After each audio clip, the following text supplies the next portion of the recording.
my guest and expert in the jobs to be done theory. More than 30 years experience he has in marketing, product management, and skill development.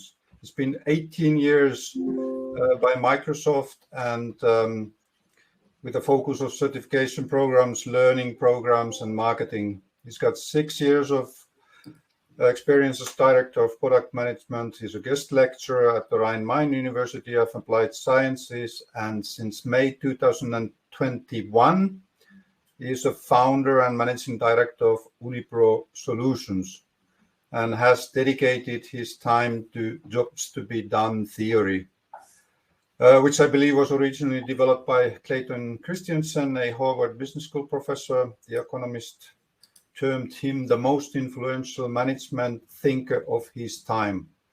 Unfortunately, we lost Clayton Christensen for complications of leukemia in 2020. That's a big loss. A few years ago, you developed the Wheel of Progress canvas, and then developed a method what you call customer progress design. And this is what we will be talking about today in form of a showcase, finding a care solution for a relative.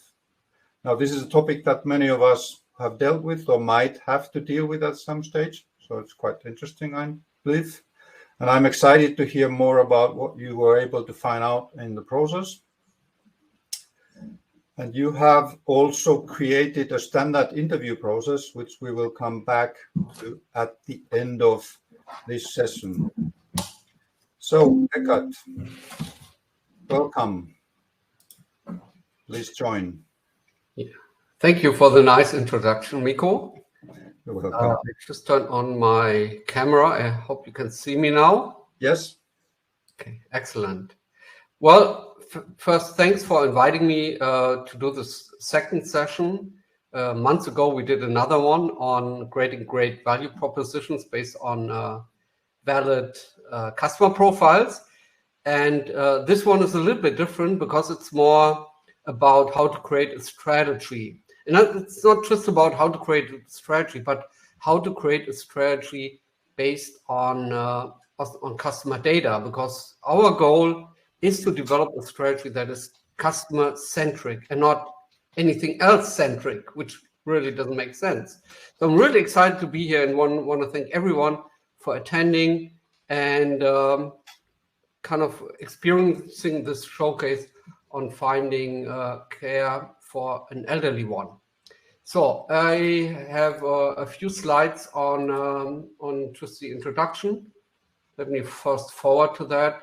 So first we need to talk about the basics.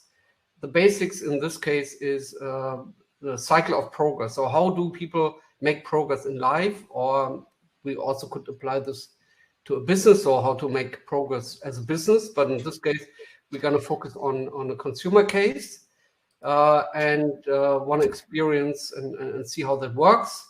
And based on that, I'm going to demonstrate how to create a customer-centric strategy. How do we use the data? And first and foremost, how we create data to make better decisions. And of course, the main body of this presentation is the showcase, finding a care solution for a senior. We will also listen into one of the interviews. We have some snippets, which are quite revealing. And then the last part is going to be about skills, because skills in creating a customer-centric strategy is also an important topic. We need to understand what kind of skills do we need. And Mikko just mentioned the interview technique, which is one of the skills that we need to build, because it's kind of creating the foundation for our data. And then we're going to have a Q&A. Okay? So feel free to post any questions to the chat. I will be following that. And if there's something urgent that we should discuss at some stage, we can try to fit it in. Please feel free to do so. Okay, let's get started. Just a little bit about myself. Mikko introduced me already. 3 years ago, I started to develop a tool called the Wheel of Progress, which really served as a foundation for creating a whole process, a methodology on how to create a customer-centric strategy. And I did this with a partner at that time, Peter Rochel. Both of us are using extensively the tool in our work with the client because it really helps to evaluate customer interviews, how to structure them, and then further on to use the data.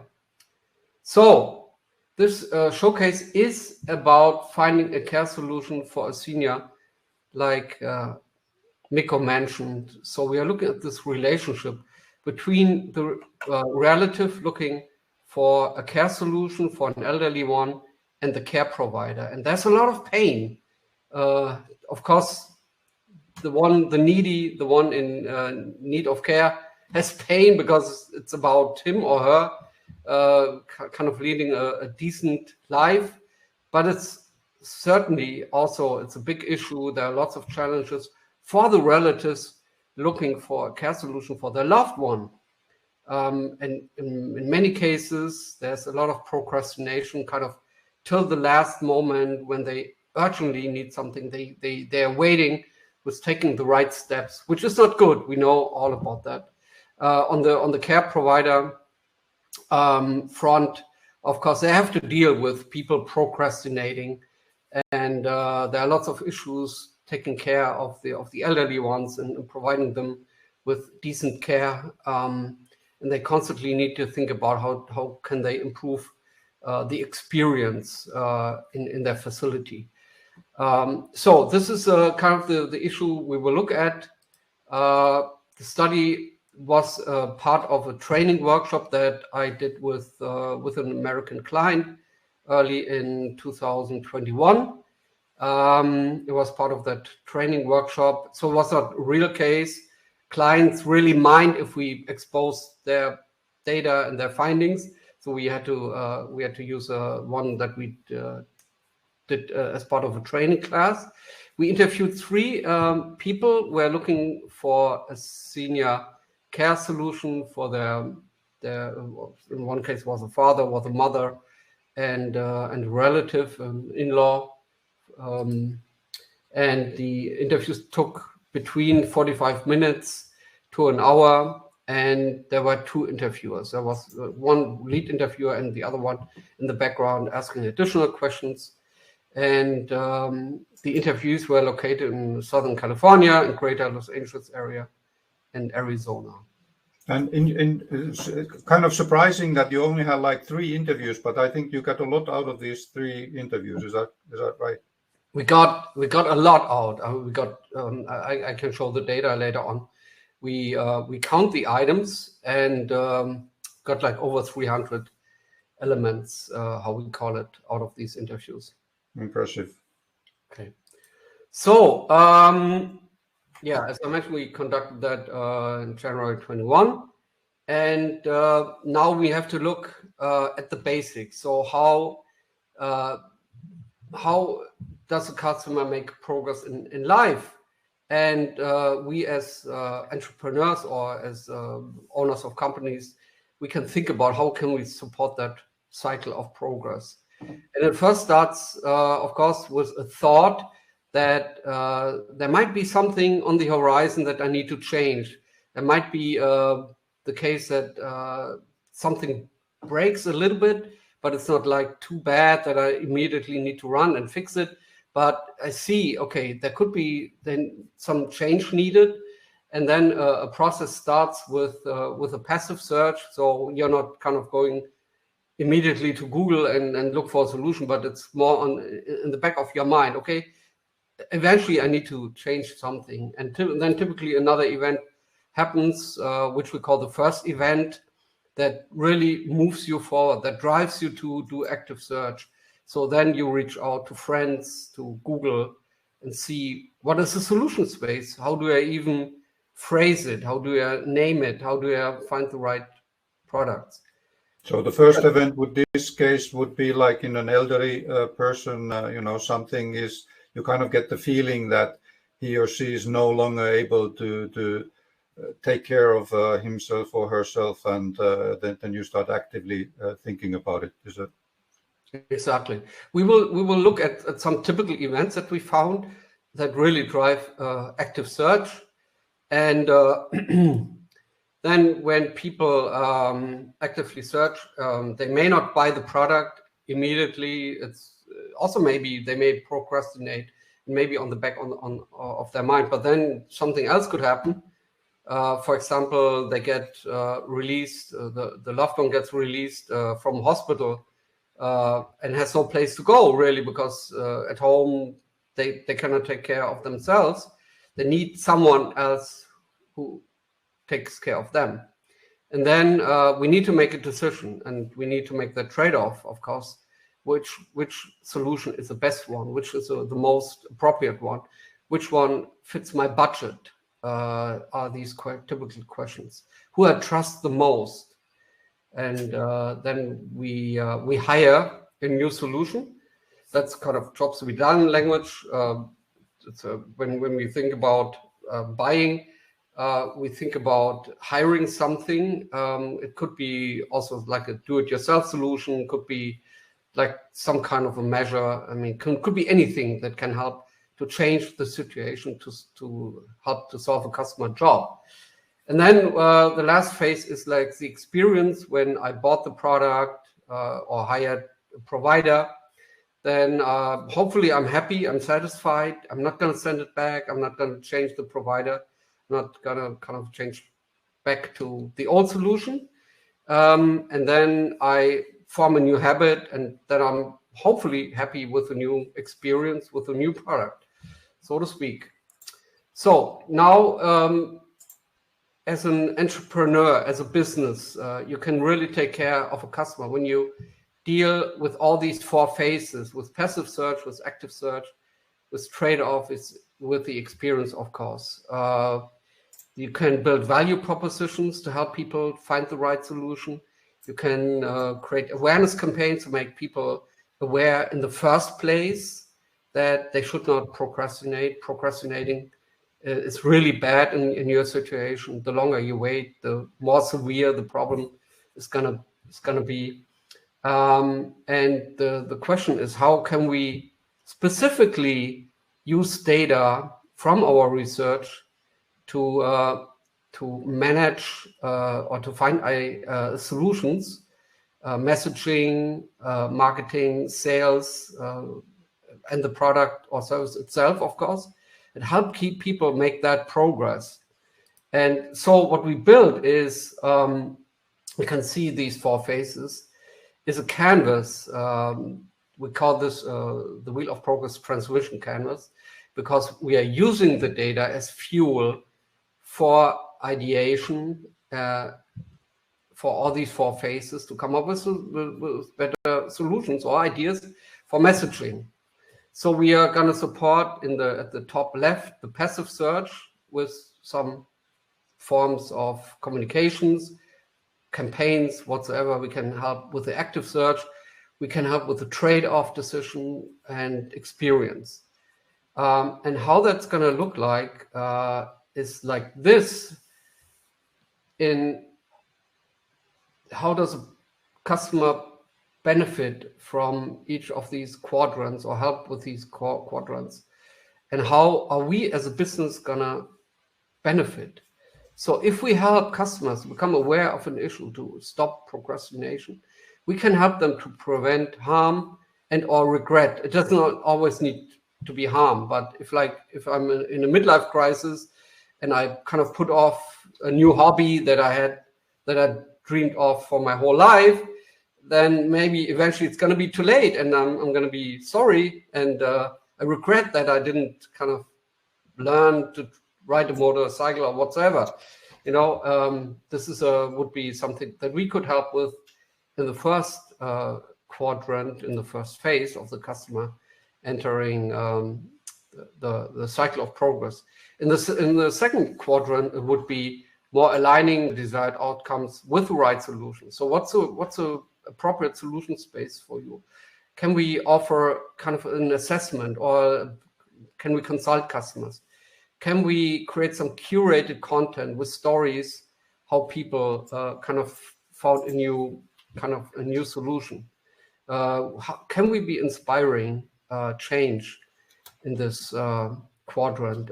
There's always kind of advertising, making people aware of new solutions. This is really the quadrant where we start with thinking about solutions. The quadrant before the first one is really more about the issue. It's not about the product itself. Then in the third phase, the trade-off phase, we can help the customer to get the best value, to create the strongest promise, and maybe the best offer, based on what we've learned in these interviews. Interviewing people is a great tool because we become more intelligent. And when we put together all the data from all the interviews, we are more intelligent about the issue than the customer himself or herself. In the fourth quadrant, of course, when people use the product, we can help them to improve the daily life. That's really what customers focus on, what they are interested in, and help me to lead a better life, right? On the business side, help me to create a better business. So this is how the customer would benefit from help in these phases, and how we would, as a business, would benefit. It's like we could start a relationship much earlier than anybody else. I think this is a huge advantage when you can reach out to customers even before they look for a solution. When you just talk with them about, hey, what does it mean if you procrastinate? How can we educate them? And we will start a relationship, I believe, as a trusted advisor. It shouldn't be always kind of so selfish why we do this. It's really customer love. How can we help them avoid any kind of mistakes in the long run? In the second quadrant, our benefit, if we get kind of active in the second quadrant, is like being found as a solution. And we did, for example, interviews with yoga mat buyers for one startup, and they told me just because they learned what customers were really looking for, they were able to lower their keyword cost in Google by 2/3. It was like just amazing, just by knowing what customers were looking for and what they were searching for. And we also could be perceived as a helpful brand if we offer people help, assessments, consulting, as I said, because they sometimes really struggle. Could be very complex, as we can see, to manage kind of the last phase of life of a loved one. And then in the third phase, of course, we can provide unprecedented promise. We can, based on our knowledge, we can create the most comprehensive, the best offer. We can use our sales people to tell stories, customer stories, how they benefited from the product. Because unless we talk with customers about it, we don't know how they benefited. So it's a great help for salespeople, also for like objection handling. We know that people have objections, they have concerns about our products, and from customer interviews, we can take that, can extract that knowledge, put it in here in the canvas, and then create the right messaging, the right solutions to help customers getting over the hump to buy the product. And last but not least, in the last quadrant, if we really provide an outstanding service, outstanding products, outstanding experience, we can become a love brand. So to make a long story short, if we support customers in these four like segments of their cycle to make progress, we do something good for the customer, and we can start a relationship early and can do something for ourselves in return, because we can help customers move forward. We can start with kind of building loyalty with the customer. We can be the most helpful one, and hopefully we're gonna kind of solve any problems that the customer wants to solve, or help them to improve their life. So something that struck me is that when we go through this process, we don't really need to go and innovate some new product feature or do something else. There are simple things that we can fix, like just improve our marketing communication or find better keywords, and the time and cost that we invest in such a process could pay for it immediately. And of course there are other elements to it that which can lead to longer development periods and so on, but there's kind of these low-hanging fruits. Likely you'll get something out of it. This is my opinion. So I think this is very, very interesting. Yeah, it's just one interview sometimes changes your whole perception of the space of that, and changes your kind of your body of knowledge.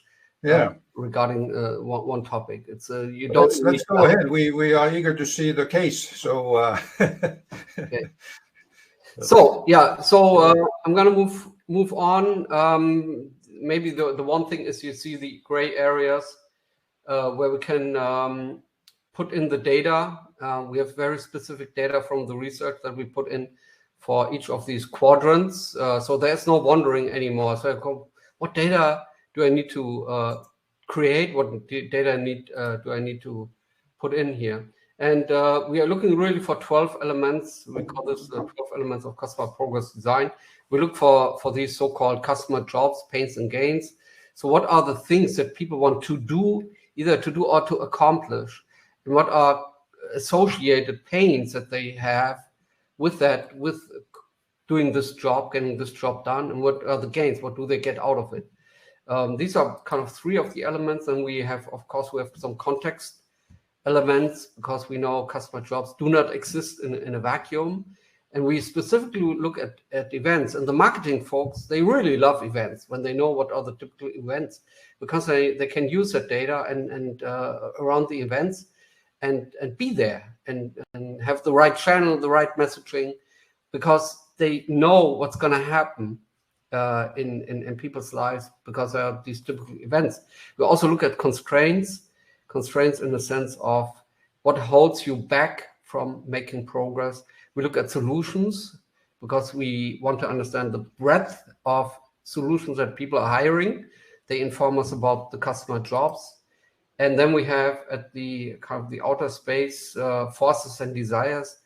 On the right-hand side, we have elements that drive us forward to a new solution, like the push, the pain of the current situation, the pull of the product, and desired outcome, something in between where I form my mind. On the left-hand side, we have things that hold us back, like our habits, our comfort zone. We have anxieties about the new situation, about the product, concerns. Is the product really delivering what it's promising? And we have things we want to avoid, right? So we have these opposing forces that create a lot of issues. So then when we understand the cycle of progress, we collect these 12 elements, and then we do this by doing interviews, and we always try to get the story of seeking progress, and we are listening actively for these 12 elements. So there's no basing it on assumptions, kind of, or trying to come up with some kind of personas, making it stuff up. This doesn't make sense. We really need to extract that from customers. And so I have an example. We're going to listen into one of these interviews. There are some snippets, and I hope you can hear some of these 12 elements. Maybe you can hear some events, maybe you can hear some constraints, some pains. These were really snippets from the interviews we took part of that project, and it's going to be 5 minutes, and I think it's very interesting. So that was kind of the first place, and it sounds like that decision was predominantly kind of driven by he himself. Yeah, totally. Little involvement. Did he seek input from anyone else? Yeah, he asked me what I thought about it, and I said, well, you got to go somewhere. You can't stay in the house. We know that. And so, you got to just, the one thing I was not going to do, knowing my father at that point in his life, was to make the decision for him, which is what he really would have wanted. Because then what happened is if he didn't like it, he would have been blaming me. Right. And his health at that time, is it steady state or is it declining in any way? It was declining. So it was affecting, he started getting in car accidents, minor ones, but nevertheless car accidents. And frankly, his mental acuity was starting to decline as well. Okay. And so we just decided, you know what, this is not safe at all. I mean, he had 2 or 3 accidents a year. But he had been diagnosed at that point with the early phases of Alzheimer's. And his vision was going. And because he was always fairly vain, his hearing was also going, but he would not get a hearing aid because he thought it made him look like an old man. We got into a situation where he was starting to become a danger to himself. He would shut the stove off, but not entirely, so the flame would go out, the gas would still be coming out. But Lori went over to check on him. She had a key to his apartment. She went in and smelled gas, and the gas had literally been leaking out of the stove into his apartment. And he didn't realize it. And he had gone to bed and woke up feeling terrible because he was literally breathing gas.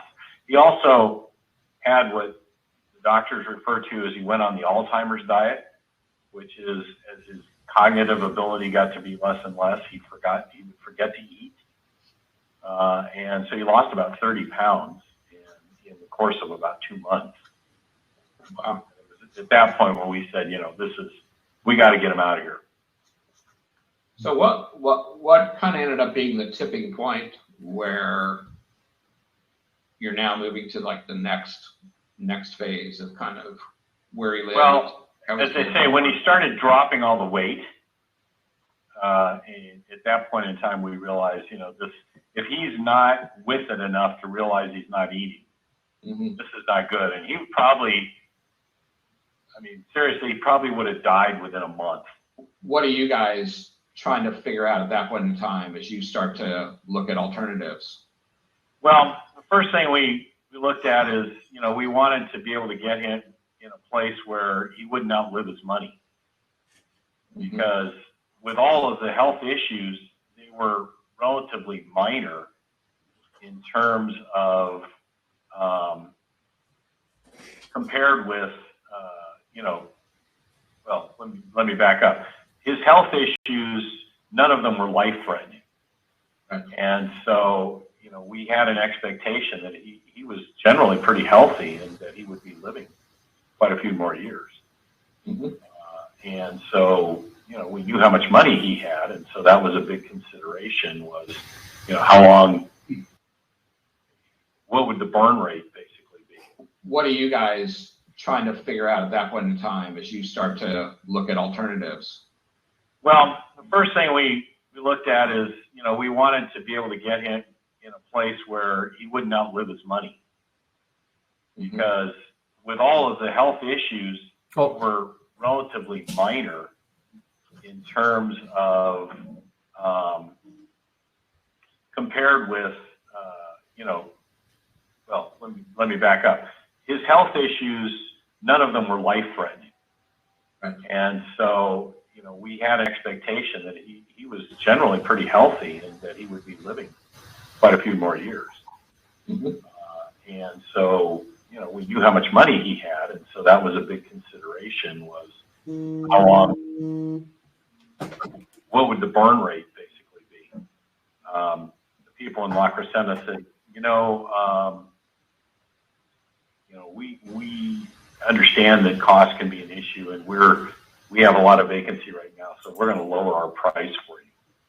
And they really made it hard to say no. Had a very nice facility, very well regarded, very well reviewed. People liked the food. It was the type of place. the place in Glendale, they had, okay, we're going to feed you, and here's what you're eating today. The place in La Crescenta, they actually had a menu where you could pick among 2 or 3 things on the menu for each meal. So it made it, and he was the type of person who always liked to go out to eat, go to restaurants. So it gave a little bit more of that flair or that feel to it. And as a result, it just seemed to be a better fit for him. So that was kind of the first place. And it sounds like that decision was predominantly kind of driven by he himself. Yes, totally. Little involvement. Did he seek input from anyone else, or did that? Yeah, he asked me what I thought about it. So after that, there was a kind of a duplication of the content. I'm gonna start back up the presentation. So as you can see, the process of finding care is very complicated. There are a lot of personal issues involved. There are a lot of decisions that need to be made. It's always kind of not very clear when do we need to take this next step, how long can we wait. So it is very complicated, and we have a tool that's called the Wheel of Progress that we use to capture all the information from the interviews. You can see this on the next screen, and that helps us really to structure the interviews and use the data for decision making. So in practice, it looks like this. We look at the cycle of progress, we document the interview, we put it into the last canvas, and then we create the ideas. So I'm gonna skip this. Just wanted to show you, this is the canvas that we built in Mural as a tool to process the data, to capture it, and it starts from kind of creating the project scope to the last step where we develop the strategy using the data.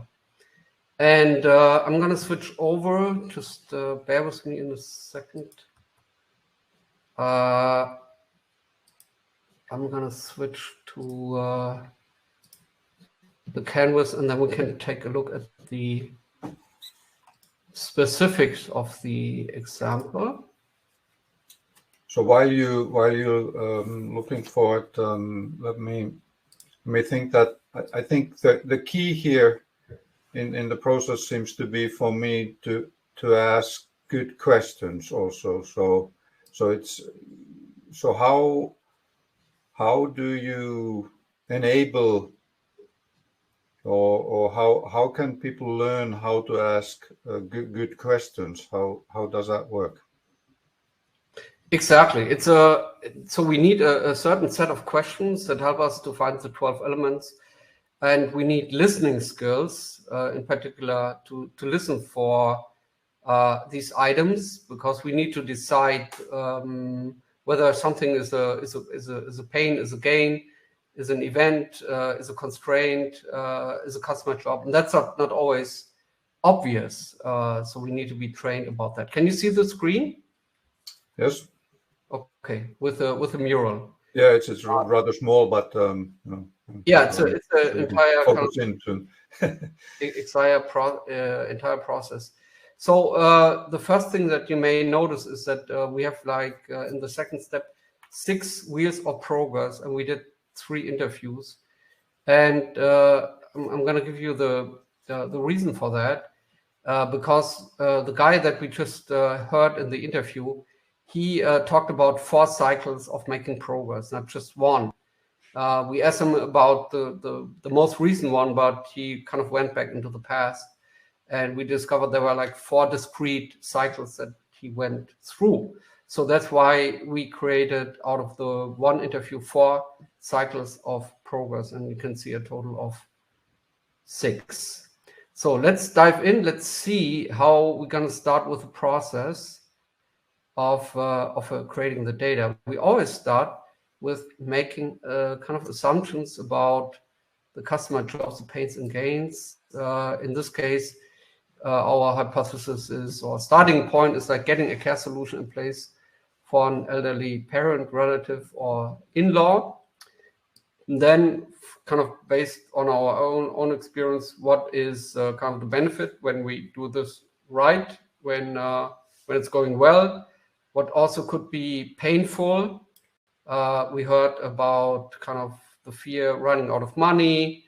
It could be just a burden for a few family members because they're the most trusted ones, they are most engaged. And the fear that the parent is not treated as a unique human being. They also try to think about what could be constraints that we know that help, that are in the way of making progress. What are possible solutions? Because the possible solutions we're going to use to recruit specifically for the interviews. And we also try to think about, again, based on our own experience, what could be events that are driving people to make progress. The solutions that I mentioned, we're going to use to as a basis for recruiting interviewees. So we reach out to people who kind of hired home care or assisted living home or whatsoever. And then we use some additional criteria because we want to create some breadth and in diversity.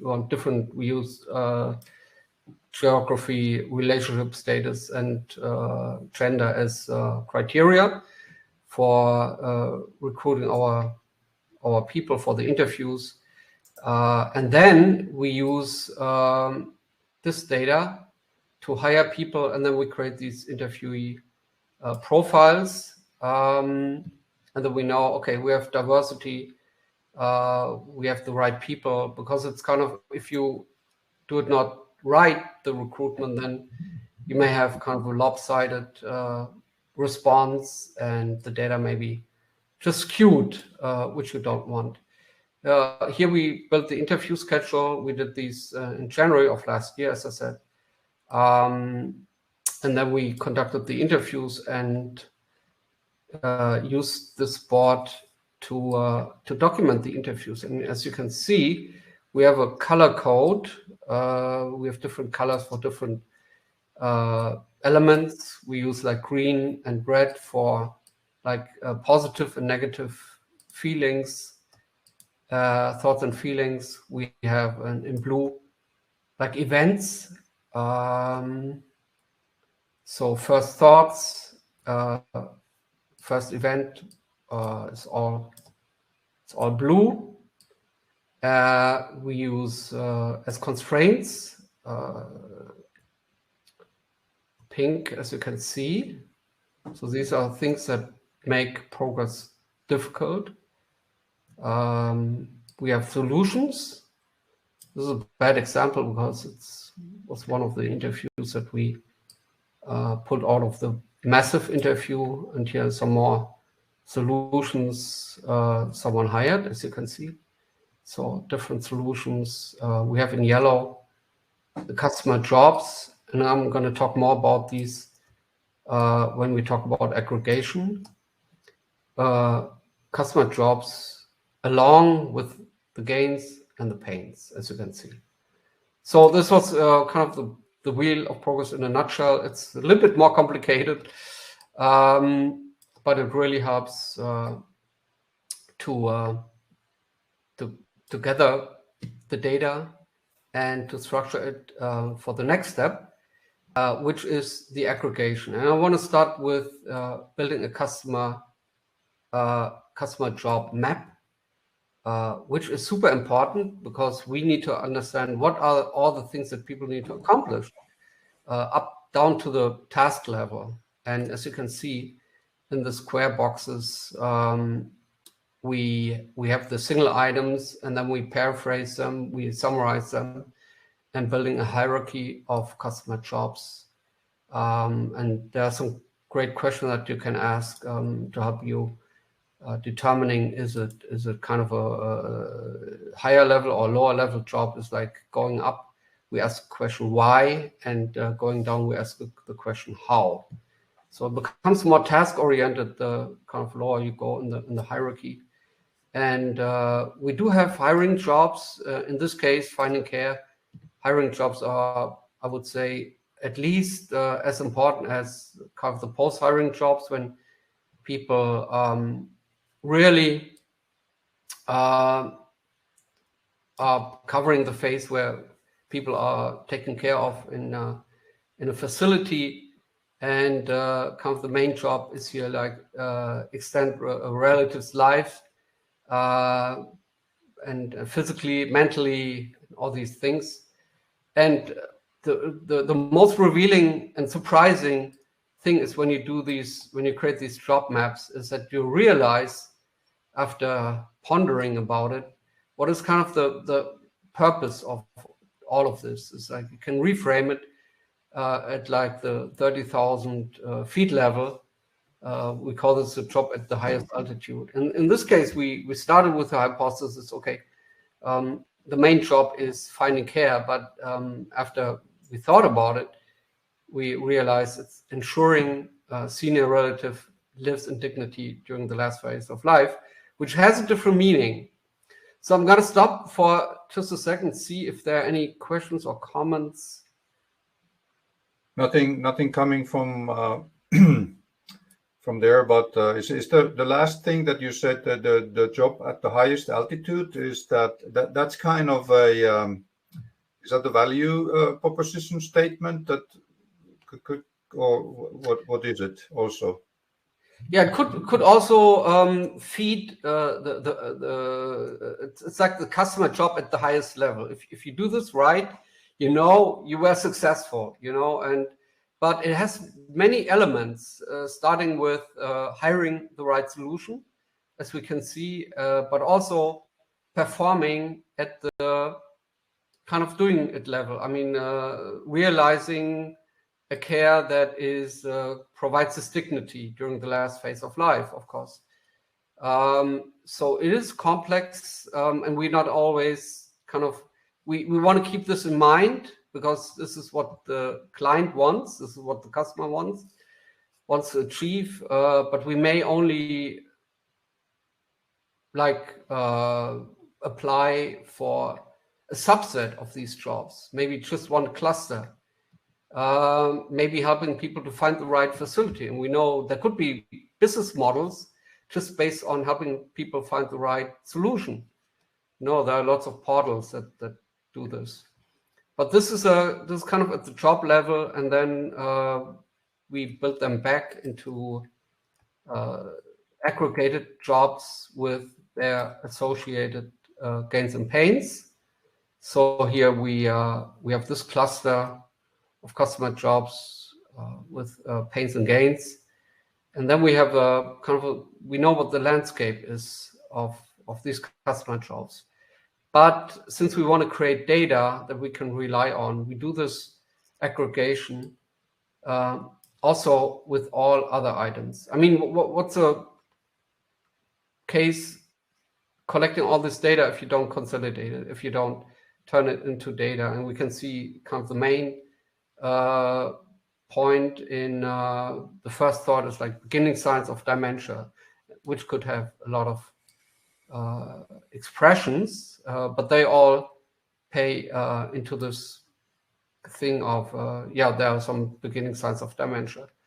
And same is true for the first events, like little accidents, not being able to take care of himself, and then things that are really, when things get worse, they are really push creating, like health condition getting worse, and as we heard in the interview, also the drop in body weight, those kinds of things. And then you really start to worry, and there could be also some events driving the sale, driving acquisition of a new solution. As you can see, we copy all the data from the Wheels of Progress, we paraphrase it, we sort it, and then we have data that we can work with. So we have all this data, which also needs to be prioritized, and we do this at the job level. We have criteria that we use, like how important is this job? How tangible is it? Can you feel it here and now? Can you see feel the pain? Can you see the gain maybe? So is it really present? How satisfied are people with their solution? And how lucrative could be applying for this job for us as a business? So could there be lots of people paying maybe a little bit? Could there be just a few paying a lot? So what's the business model? Is it really interesting for us? And then we can summarize it and create like a rank order of customer jobs. And here in this case, there were my colleague and I assessing these customer jobs and then building the sum and then putting them in order. And we can see at the bottom, there could be jobs that are not that interesting to us, and at the higher, at the top of that list, there could be jobs that could be really crucial and interesting for us as a business. So here we have guidance, what we need to build in terms of product or services that help to satisfy these customer jobs. And then we copy over not all the data, but for sure the jobs that we identified as high value and some of the other items. And then we can ideate, for example, in the first quadrant, how can we make people aware, maybe with an advertising campaign, maybe going to the doctor and putting out some articles, how bad it would be to procrastinate and those kind of things. And for each of these quadrants, we can do this. Also, in the second one, we thought about we could create some kind of a sunset live phase planning software, really help people to put together all the kind of things that they need to do to prepare for a situation where they need to find care, taking care of the finances, making sure the right people are involved. It's like a checklist. In the third quadrant, we thought about maybe creating a care finder platform. It's like supporting the trade-off process. And in the last one, I'm going to switch quickly over because we are kind of time-wise, we need to finish this exercise. We thought about what's really important here. What do we want to accomplish for the customer? Of course, ensuring the senior relative lives in dignity. It's also about extending life. It's well-being, those kinds of things. So maybe we can help these customer jobs with giving the residents of a care facility a sense of purpose, the feeling of being needed. Could be kind of gardening, nursing, babies, stuff like that. And then we look for examples. And indeed, we found some examples like here in Vancouver, where they combined an orphanage with a nursing home, and the seniors take care of the babies get parental love for the first time in their life. Or maybe the nun in a monastery where they do gardening, they harvest, they eat their own food. They're really happy. They're stimulated. They just kind of don't sit for the kind of big screen TV for the whole day and getting disconnected. So this is how we look at customer-centric strategy development. Very practically, it's very tangible. It's data-based. It's using the right data for the right decision, so to speak. And if you have any questions, then I'm gonna switch back. I think it's fascinating to see, like we said that there was only 3 people that were interviewed, and you see what kind of massive amount of data is coming out and what kind of possibilities you get out of it. It really fascinates me. It was absolutely fascinating. I mean, how much you can learn by just doing 3 interviews. It totally changed our perspective on what do people really want to accomplish. These are things that people cannot articulate. They don't speak it out in interviews. You have to look at the data and really make up your own mind what people want to accomplish, because they do it unconsciously, and you learn from it and you can articulate it. So how to take advantage of this kind of process? Very immediately, as Nico mentioned, you can create messaging, you can change your keywords, can change your sales pitch. They're very technical or tactical things that you can do using this data. These are kind of really low-hanging fruit. You don't need to develop any new feature, any new product. It's just working with this data. Of course, in the midterm, this should have an impact on new features, on new products, maybe on strategic partnerships. Who could you partner with to apply for customer jobs?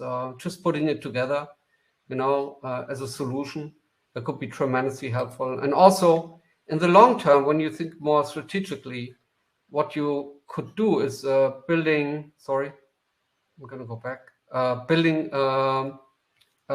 solution portfolio. It's kind of like the car manufacturers, where they provide cars for very entry level, for the beginners, maybe the first time car buyers. Then when they grow up and have families and kids, they need a bigger car. Maybe they upgrade to a van, and then they have when the kids out of school, then maybe they buy a convertible because they want to enjoy life and whatsoever. But they build a portfolio to help people cycle through life, making progress at each stage where they feel they want to make kind of an upgrade. They want to make progress. So this is how you could benefit this. And now we need to talk about how to get into customer progress design. Also, I needed to apply this, so I created different offers. There's an offer, it's like kind of learn from observing. So just observing an interview where you bring someone to be interviewed. There's a little introduction into kind of the methodology, then the execution of the interview, and then evaluation on a wheel of progress. So you could see how this works. Of course, there are some other offers as well. When you want to acquire the skills, one organization of up to 5 people, there's a standard offer where we do together a 2.5-day in-class or 5-day remote training class on customer progress design, including everything, practice interviews, and so on. Then there are organizations that just have a project, want to outsource it. This is also something I can do with a colleague of mine who's certified, running a whole project. And of course, anything can be customized that deviates from a standard offer. And also, there's going to be a practitioner certification, especially when you're kind of in a consulting company. Do you want to use this process, this method? We need to really make sure that the skills are available to you. You have enough practice, you have enough experience, you can do it like a pro, so to speak. That's going to come soon. I'm going to show you.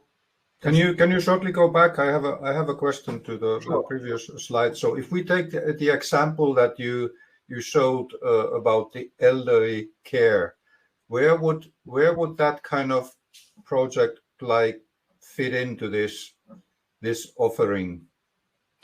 In this case, it was as part of a training workshop.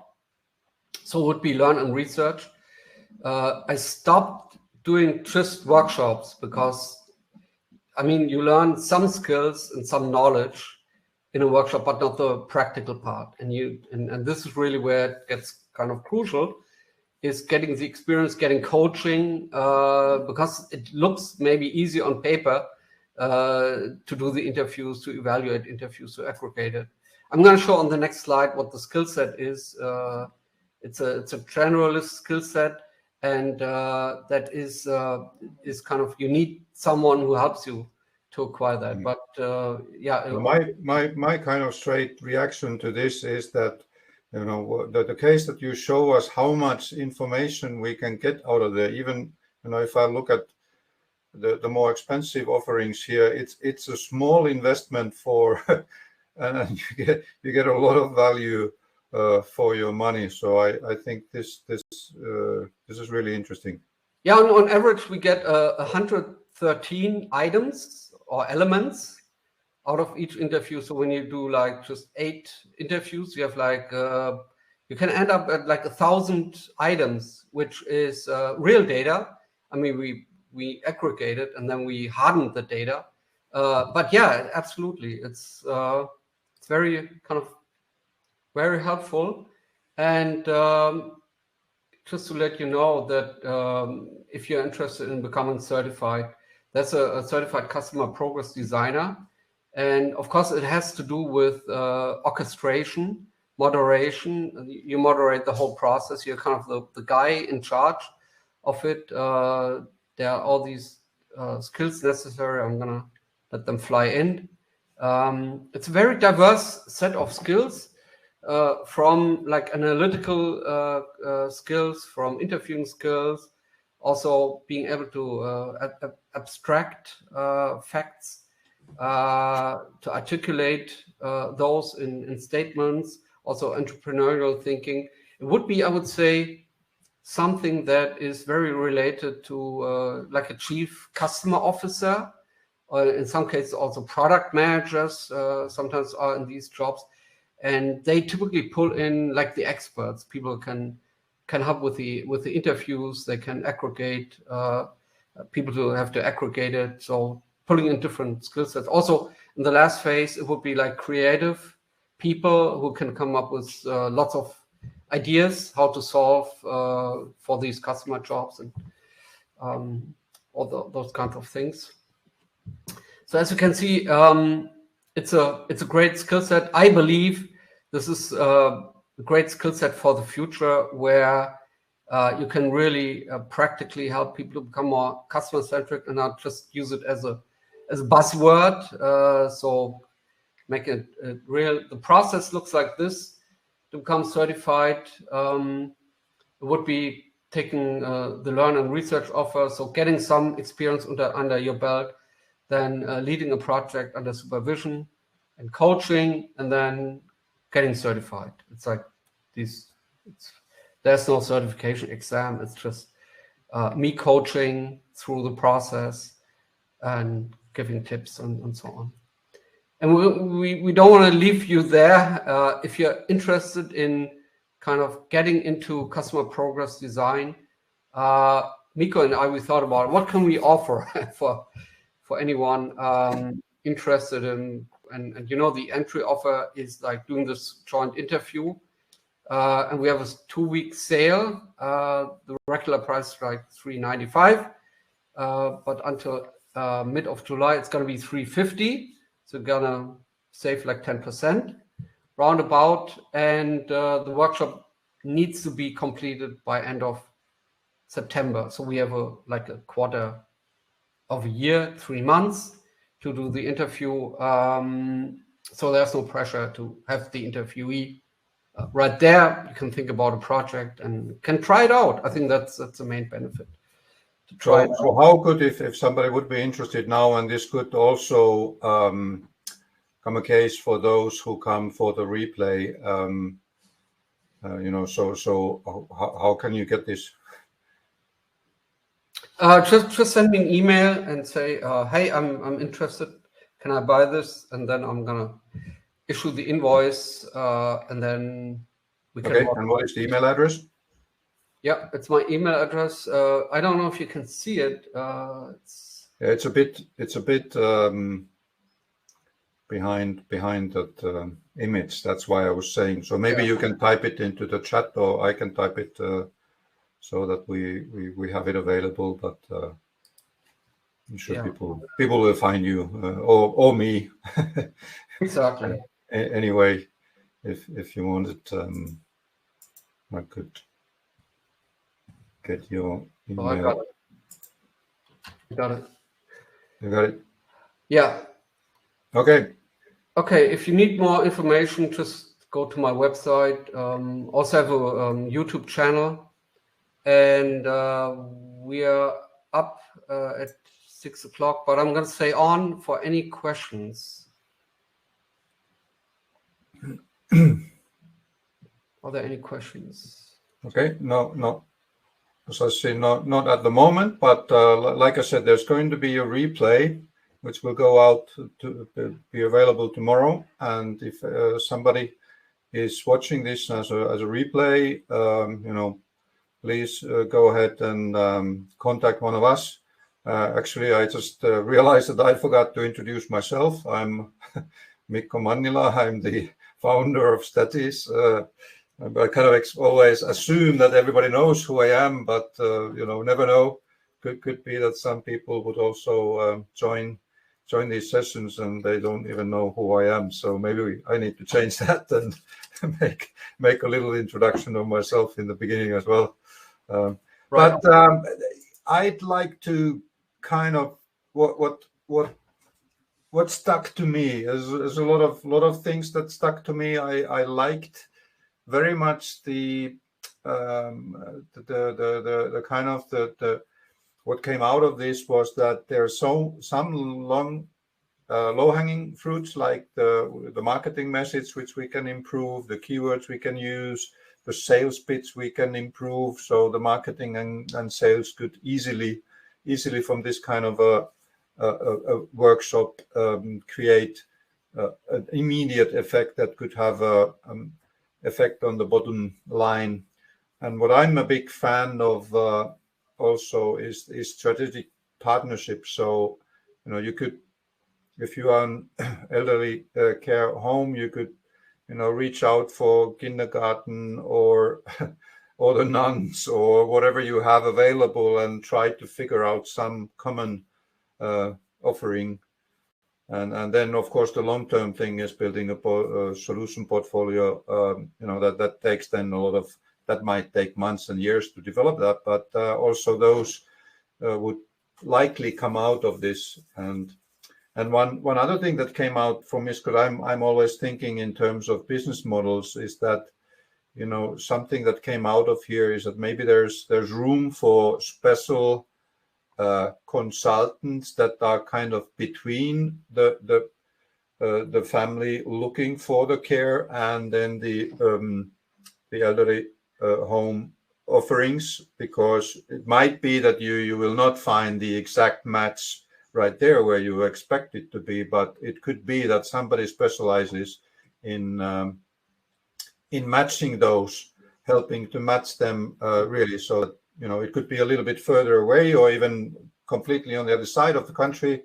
Who knows? But if it's a good match, it could make sense. So all kind of things coming out of this. I find it really, really, really interesting. Thank you, Eckhard. Thank you very much. It was a pleasure to be here. And if you have any questions, let us know, either Mikko or me. And I hope we could inspire you with the new methodology and really thinking about how can we use data, how can you use data for making better decisions. Thank you very much. Thank you, Eckhard. Bye now. Bye.